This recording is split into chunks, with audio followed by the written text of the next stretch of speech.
합니다.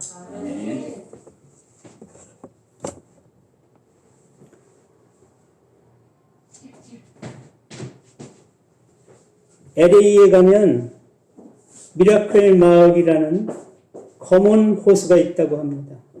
그 검은 호수는 타르 웅덩이인데, 타르 아시죠? 아스팔트 재료.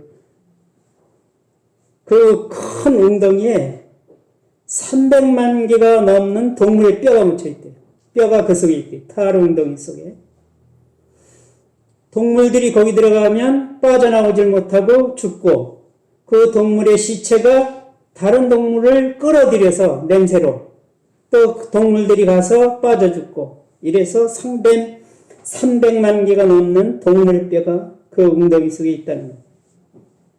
미국의 저널리스트 극한 갈등의 저자인 아만다 리플리는 우리 사회에 갈등이 점점 고조되어 극한 상황에 이르면 이 타르 웅덩이처럼 그 사회가 된다는 거예요. 그래서 그 함정에 빠지면 헤어나오지 못하는 그런 갈등 속으로 우리 사회가 들어가면 재앙의 함정이 온다. 그런 말이죠. 한국의 고도 갈등의 수준은 어느 정도인가 조사를 한번 해봤다고 합니다. 우리 나라에서 조사한 게 아니라 조사를 했는데, 그 조사에 따르면 한국인은 진보와 보수 사이에서 상당한 정도의 갈등이 존재한다고 생각하는 사람 28개국을 대상으로 해서 아마 어느 나라가 갈등이 높다 하는 그 높은 수준의 갈등의 나라들을 샘플로 28개국을 조사했는데, 그 중에서 한국이 1등 했대요. 갈등 수준이 높은 나라로. 한국인들은 정치, 언론, 기업에 대한 신뢰도가 매우 낮아서, 그 신뢰도가 낮은 거는 뭘로다가 표출이 되냐면 갈등으로 표출이 된다는 거예요. 이게. 사회적인 갈등으로. 그리고 우리가 전에서부터 들었지만 한국은 세대 차이가 가장 큰 나라로 알려져 있습니다. 세대 차이. 어른과 청년들, 부모와 자녀 간의 이 세대 차이가 가장 큰 그런 나라로 알려져 있습니다. 이혼율은 아시아 1위. 우리 나라를 보더라도 이념 갈등, 보수와 진보의 갈등, 진영 간의 갈등, 또 지금은 아파트 함께 사는 이웃들끼리 층간소음이 얼마나 심한 갈등이 있으면 살인도 일어나고 그런 상황이죠. 또 노동주의, 회사에서 사장과 노동자들, 그 사이에 일어나는 갈등들, 그걸 통해서 우리가 늘 많이 들어왔던 얘기, 강성노조라는 말이 많이 듣잖아요. 우리 한국에 와서 사업하는 사람들이, 저 외국에 있는 CEO들이 한국에 와서 사업하기에 가장 어려운 거, 강성노조가 한국에는 있어서 사업하기 힘들다. 그런 말을 많이 하고 있습니다. 그처럼 우리 사회는 이처럼 갈등이 아주 심한 그런 사회로 알려지고 있습니다. 거기에 불쏘시개 역할을 하고 있는 게 있는데, 정치인, 언론, 유튜브, 페이스북, 트위터가 불쏘시개 역할을 하고 있다고 해요. 불쏘시개 역할. 그리고 정치 뉴스, 신문, 잡지, 언론 시스템 이런 것들이 갈등을 부추기고 있습니다. 부추기고. 그래서 이 갈등 촉진자는 어디에나 있습니다. 가장 친한 친구, 형제, 동료 이런 사람들이 갈등 촉진자가 될 수 있고, 또 대개는 내 삶 속에서 함께하던 사람들 중에 있을 수 있고, 집단에서는 카리스마가 있는 사람들이 갈등 주도자가 되는 경우도 많아요. 갈등을 일으키는 그 촉발 원인을 한번 살펴보도록 하겠습니다. 아담과 하와 사이에 갈등이 일어났습니다. 처음에는 화평이 존재했죠. 아담아, 하와야, 그리고 하나님이 찾아오시면, 예, 제가 여기 있나이다. 그리고 대답하면서 사이좋은 사이가 됐습니다. 근데, 아담아 불러도 대답이 없어. 숨었어. 왜 그런 갈등이 존재했을까요? 거기에는 죄가 있었기 때문에 하나님과 인간 사이에 평화를 이룰 수 없는 갈등이 거기서부터 일어난 거예요. 그래서 평화가 깨지고 화평이 깨졌습니다. 또 우리가 성경에서 보면 가인과 아벨이 있어요. 에덴 동산을 하나님께서 쫓아내시고, 동산에서 쫓아내시고, 그들이 둘이 이제 함께 가정을 꾸려서 살아가는데, 여기 자녀를 낳았죠? 가인과 아벨을 낳습니다. 근데 그 가인과 아벨의 그 자녀가 형이 아우를 죽이는 살인사건이, 인류 최초의 살인사건이 일어나지 않습니까? 거기에는 뭐가 있습니까? 가인이 자기 재산은 안 받고 하나님이, 아벨 동생의 제사만 받았어. 그러니까 거기 하나님께 대한 원망과 분함이 동생에게 대한 미움으로 발전하고 그 미움이 살인을 하게 된 그런 동기가 되었습니다. 그러므로 여기 죄의 그 갈등의 원인은 원망과 분한 마음, 살인, 여기까지 발전된 것이죠. 그리고 에서와 야곱 사이에는 무엇이 있습니까? 거기에는 신앙인과 불신자, 에서라는 하나님께 대한 불신앙, 야곱은 하나님을 믿는 신앙, 그의 말씀을 따르려는 태도, 이런 걸 가진 사람, 신앙인과 불신자 사이에 갈등이 있습니다. 그리고 요셉과 형제들 사이에는 뭐가 있죠? 그 아버지 야곱이 요셉을 특별히 사랑하여 채색옷을 입혀주고 또 남달리 사랑을 보인 그 사랑이 시기가 나서 셈이 나서 그 요셉을 미워하게 됩니다. 그래서 여기에서는 시기심이 발동해서 그 갈등을 일으키고 평화를 깨트리는 그러한 상황을 만들었습니다. 우리에도 옛 속담부터 내려오는 속담 중에 이런 말이 있잖아요. 사촌이 땅을 사면 배가 아프다. 그런 속담이 있어요. 그런 게 이 사회에 제가 생각하기에는 우리 민족성 속에 그 사촌이 땅을 사면 배가 아프다는 게 많이 흐르고 있는 것 같아요. 우리 민족성 속에. 이걸 깨트려야 되는데 깨트리는 게 주님의 은혜와 말씀을 통해서 또 우리의 삶의 훈련을 통해서 깨트려가는 그런 능력을 장착할 수 있는 그런 우리 모두가 되기를 바랍니다. 성경의 고린도전서에 보면 이런 말씀이 있습니다. 너희는 각각 이르되 나는 바울에게라, 나는 아볼로에게라, 나는 게바에게, 나는 그리스도에게, 이렇게 파가 초대교회도 나눠지려고 한다는 거예요. 아볼로에게 나 아볼로파야, 난 바울파야, 난 게바 베드로파야, 아니야 난 그리스도파야, 우리가 제일 세, 뭐 이러고 파가 나누려고 한다는 거예요. 그러니까 바울이 뭐라고 말합니까? 게바나 아볼로나 바울이 너희를 위하여 죽었냐? 그리스도가 어떻게 나눌 수가 있냐? 그리고 그 사람들을 향해서 나누는 것을 책망하면서 말씀한 것을 볼 수 있습니다. 성경에 보면 다윗의 형 시므아라는 사람이 있었어요. 다윗의 형 시므아. 그의 아들 요나답이라고 하는 사람이 있었습니다. 근데 그 요나답은 거기 성경의 설명에 의하면 간교한 자라 그런 말을 했습니다. 왜 간교한 자냐? 암논이 다윗의 첫아들 아니에요? 그 왕위는 그 당시 첫 아들로 내려가는 거예요. 왕위를 이어받아야 할 그런 왕자였는데 이 암논이 누구를 사랑합니까? 자기 이복 동생의 여동생을 사랑했어요.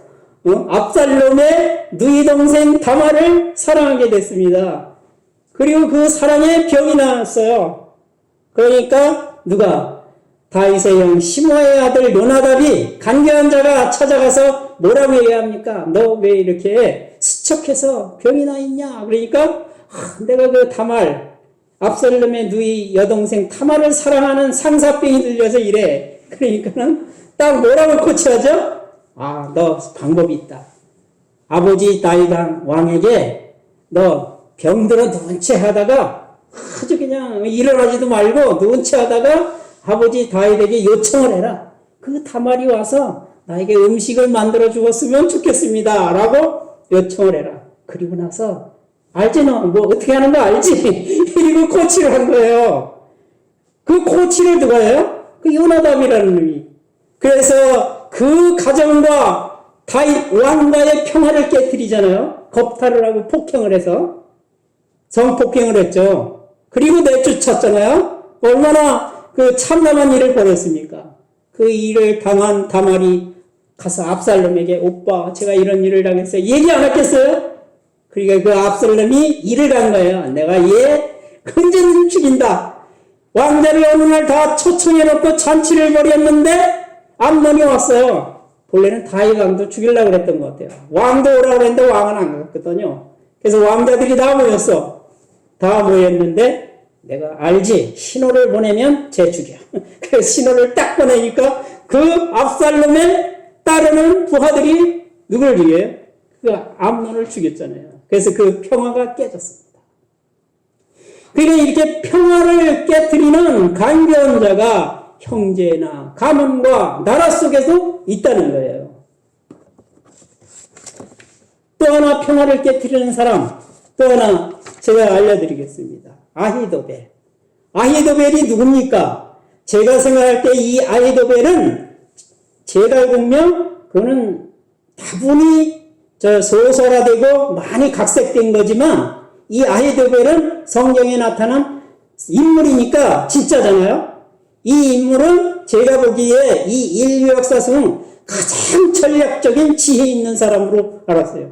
전쟁에서 전략을 아히도벨만큼 짤 수 있는 사람이 없어요. 왜 그런가? 성경은 평가하기를 아히도벨의 전략은 하나님께 물어서 받았어. 그 전략과 비슷하다는 거예요. 성경이 설명을 해요. 방불하다 그랬어요. 하나님께 물어가지고 받은 그 전략과 방불한 전략을 펼친다. 누가? 아히도벨이. 그렇다는 거예요.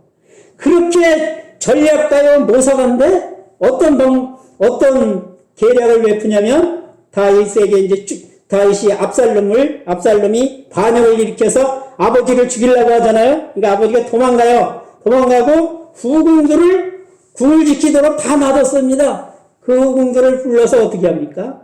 백주에 대낮에 다 강간을 하잖아요. 누가? 그 아들이. 그걸 누가 가르쳐 줍니까? 그 코치를. 당신이 이렇게 해야 아버지하고 전혀 화해할 수 없는 갈등의 강, 이 강을 넘어야 이 많은 사람들이 다윗을 이제 우리는 저 아버지하고는 압살롬하고는 도저히 화해가 안 되는 상황이에요. 저 상황은. 그러니까 우리 힘을 내서 싸우자. 그리고 힘을 내서 싸워서 다윗을 이기게 만든다는 거예요. 그게 힘을 준다는 거예요. 반역자들에게. 그래서 그 일을 행하라 이거예요. 완전히 사탄의 지혜적인 그런 계략을 베푼 거죠. 근데 이게 얼마나 폐륜적인 코치입니까? 아히도벨이. 그래서 하나님의 역사로 그것이 받아들이지 않아서 결국은 아히도벨은 알죠. 이 전략가들은 알아요. 자기가 미래에 어떻게 될 걸. 그러니까 나귀의 암장을 지우고 고향 가서 목매달아 죽었다. 그러잖아요. 자기의 미래를 아는 거야. 그러니까 그런 유능한 전략가도 이런 폐륜적인 갈등의 소지를 그 속에 품고 있는 거예요. 그래서 나라도 고통스럽게 하고 갈등을 일으키고 분란을 일으키는 그러한 사람이 것이죠. 그래서 우리도 보면은 우리 개신교도 이 천주교에서 갈려 나왔다고 천주교에서는 자기들이 원래 이게 다 우리가 큰 집인데 갈려 나왔으니까 너희들이 잘못했다 뭐 이런 식으로 많이 이야기를 하지 않습니까? 근데 우리는 이 건전한 갈등이 있습니다. 건전한 갈등. 갈등이 모두가 나쁜 건 아니에요. 주님이 말씀하시기를 마태복음 10장 34절에 이렇게 말씀하십니다. 내가 세상에 화평을 주러 온 줄로 생각지 말라. 화평이 아니요 거물 주러 왔노라. 내가 온 것은 사람이 그 아버지와 딸이 어머니와 며느리가 시어머니와 불화하게 하려 함이라. 이런 말씀을 하십니다. 그러니까 갈등도 때로는 진리를 위한 갈등이 있습니다. 진리를 위한. 그래서 이 진리를 위한 갈등은 우리 개신교가 성경으로 돌아가자, 하나님 말씀으로 돌아가자, 그리고 천주교에서 뛰쳐나온 이 갈등은 본래 진리를 위한 하나님이 기뻐하시는 갈등입니다. 이런 거는. 만약에 자녀들이 우리 아버지가 저 교회 다니는 거 엄청 싫어했거든요. 그 싫어하는 걸 따라 제가 아버지 말씀에 순종을 해야죠. 그리고 순종을 하고 교회도 안 다니고 주님을 안 믿고 그리고 믿음을 저버리면 그것이 하나님 뜻이겠습니까?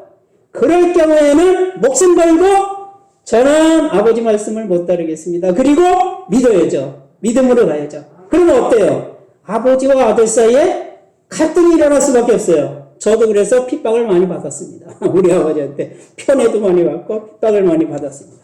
그것처럼 우리가 정당한 진리를 위한 정의를 위한 갈등을 주저없이 용기 있게 해야 할 필요성이 있는 거예요.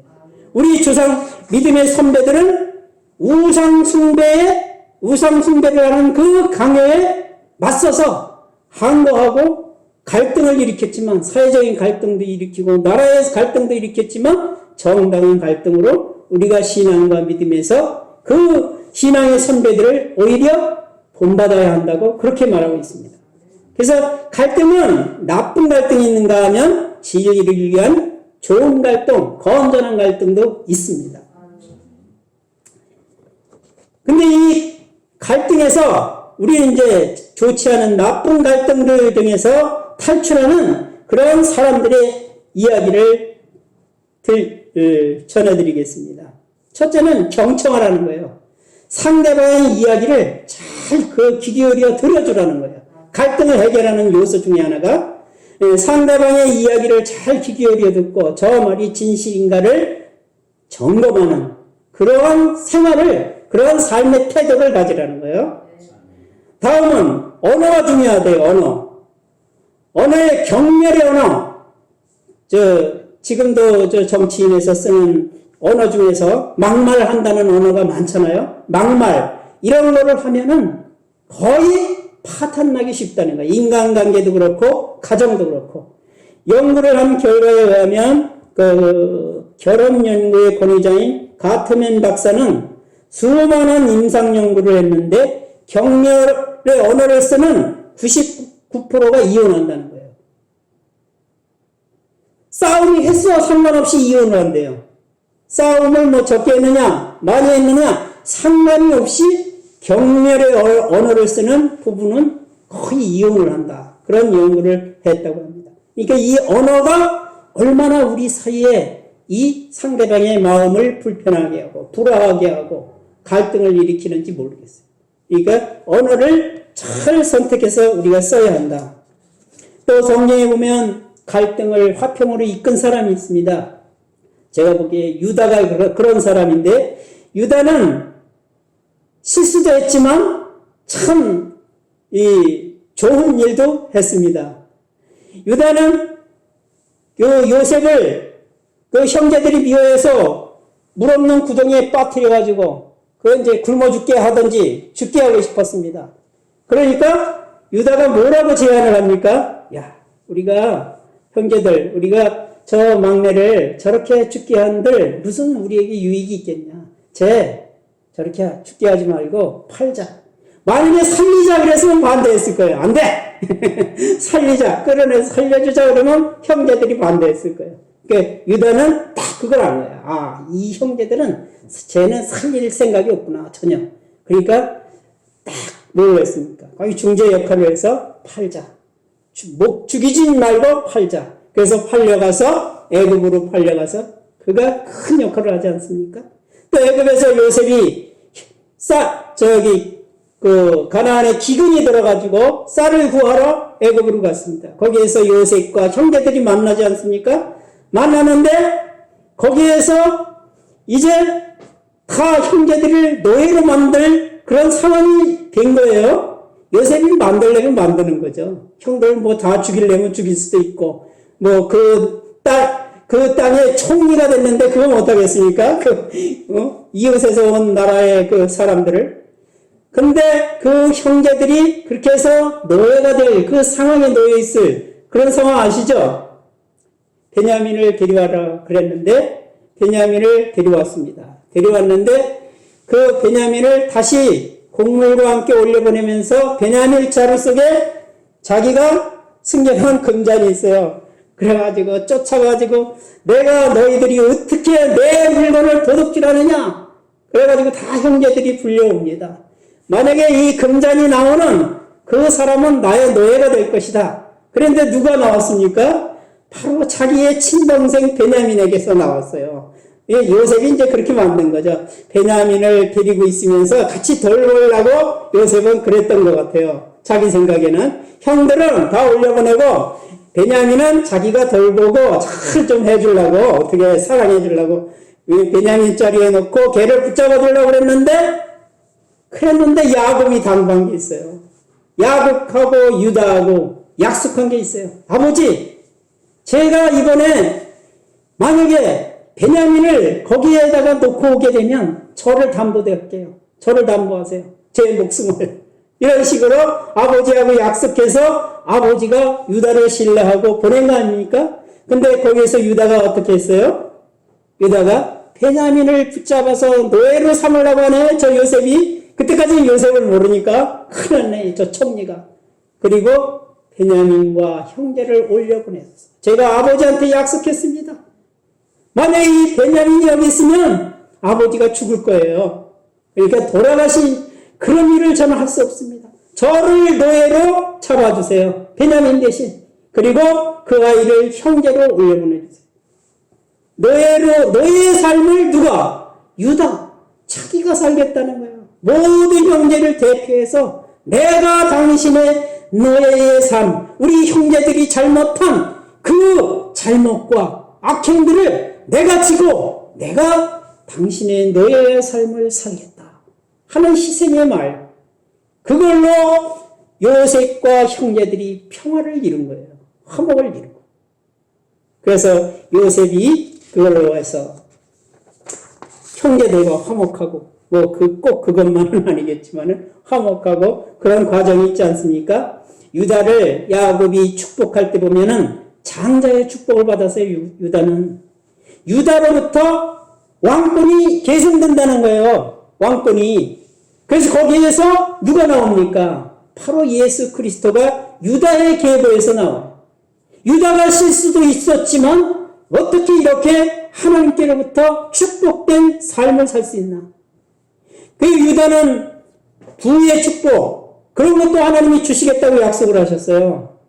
하나님이 야곱을 통해서 축복한 내용을 보면 그처럼 유다는 화목을 주도한 그런 사람으로서 하나님께 복을 받은 것이죠. 곧 주님의 말씀대로 화평케 하는 자는 복이 있나니, 화평케 하는 자가 바로 복을 받은 거예요. 유다처럼. 우리나라에도 그런 사람이 있습니다. 전에 고려시대에 거란군이 우리를 쳐들어와서 소손영이 80만 대군을 거느리고 우리나라를 쳐들어와가지고 이제 고려를 싸움을 하려고 하는 그 찰나에 누가 나왔습니까? 신하들은 다 말했다고 그래요. 마마, 거란의 요구대로 지금의 평양이죠. 서경, 이북 땅을 떼어주고 화친하는 것이 좋겠사옵니다. 그리고 신하들은 성종 임금에게 말했다고 해요. 근데 서희가 딱 나서서 안 됩니다. 제가 나가서 단판을 짓겠습니다. 그리고 그 유명한 서희의 단판이 있었습니다. 서희의 단판. 그래서 서희가 나가서 거기에서 평화를 이루고내는 단판을 짓지 않습니까? 서희의 지혜로. 그래서 그 지혜를 통해서 우리나라의 싸움을 막는 평화를 만들어내고 있습니다. 또 성경에 보면 그 다윗 시대에 다윗이 혼란을 겪고 이제 다시 돌아왔는데 세바라는 사람이 다시금 반란을 일으켰습니다. 예? 우리 다윗 가문을 멸망시키자 그리고 많은 사람을 긁어 모아서 반란을 일으키고 한 성에 들어갔어요. 이제 그 성을 통해서 반란을 일으킬 참이에요. 그런데 다윗이 이제 경험을 했잖아요. 압살롬의 그 반란을 경험을 했으니까 이게 큰일 났다.